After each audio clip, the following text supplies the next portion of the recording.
শুভ নববর্ষ।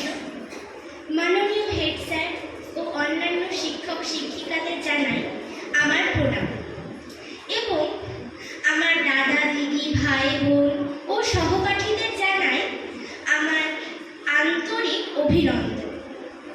আজ পয়লা বৈশাখ, বাংলার প্রাণের উৎসব, এবং এই উৎসবের সঙ্গে জড়িয়ে রয়েছে বিভিন্ন রকমের খাওয়া দাওয়ার আনন্দ। আমাদের এই মানব জীবনে একটি গুরুত্বপূর্ণ উপাদান হলো খাদ্য। বিজ্ঞানের ভাষায় যে সকল বস্তু গ্রহণ করলে আমাদের বা জীবদেহের পুষ্টি সাধন হয়, বৃদ্ধি হয়, ক্ষয়ক্ষতি পূরণ হয়, তাকেই বলা হয় খাদ্য। কিন্তু বাঙালিদের কাছে খাদ্য কোনো পুষ্টিদ্রব্য বা পেট ভরানোর মাধ্যমই নয়। খাবার বাঙালিদের কাছে একটি আবেগ। সে যাই হোক না কেন, এই খাবারের সঙ্গে জড়িয়ে রয়েছে বাঙালিদের ভালোবাসা।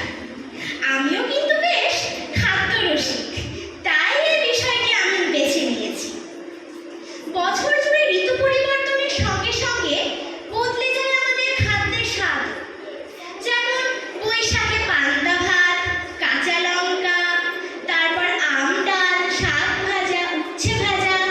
জ্যৈষ্ঠতে আম, জাম, কলা, কাঁঠাল, লিচু, সবেদা, পেয়ারা। আষাঢ় শ্রাবণে ইলিশ ভাপা, ইলিশ পাতুরি, খিচুড়ি। ভাদ্র আশ্বিনে তালের ক্ষীর, তালের বড়া, আরো ল্যাবড়া, খিচুড়ি। সঙ্গে রয়েছে আরো অনেক খাবার। এমনই পৌষে রয়েছে নতুন ধানের ও নলেন গুড়ের পিঠে। তাই তো বলি যে বাঙালি মানেই খাদ্যরসিক, খেতেই ভালোবাসে। এমনি কি আর 12 মাসে 13 পার্বণ আসে? শীত মানে পৌষ পার্বণ, নানা পিঠের মেলা। কত রকম পিঠে, আহা কি যে তাদের নাম! গোকুল পিঠে, পাটিসাপটা, পুলি পিঠে, চিতই পিঠে, মালপোয়া, আরো কত কি! চাকুম চুকুম শব্দ করে ভরায় মন একটা।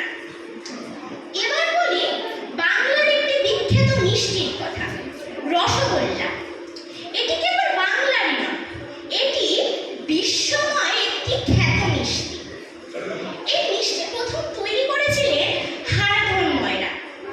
এবং আরেকটি বাংলার বিখ্যাত মিষ্টি হলো স্পঞ্জের রসগোল্লা, যেটি তৈরি করেন নবীন চন্দ্র দাস।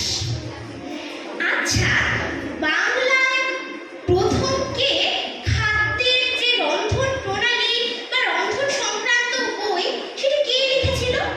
সেটিও কিন্তু লিখেছিল একজন বাঙালি।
পরিবেশের ভালো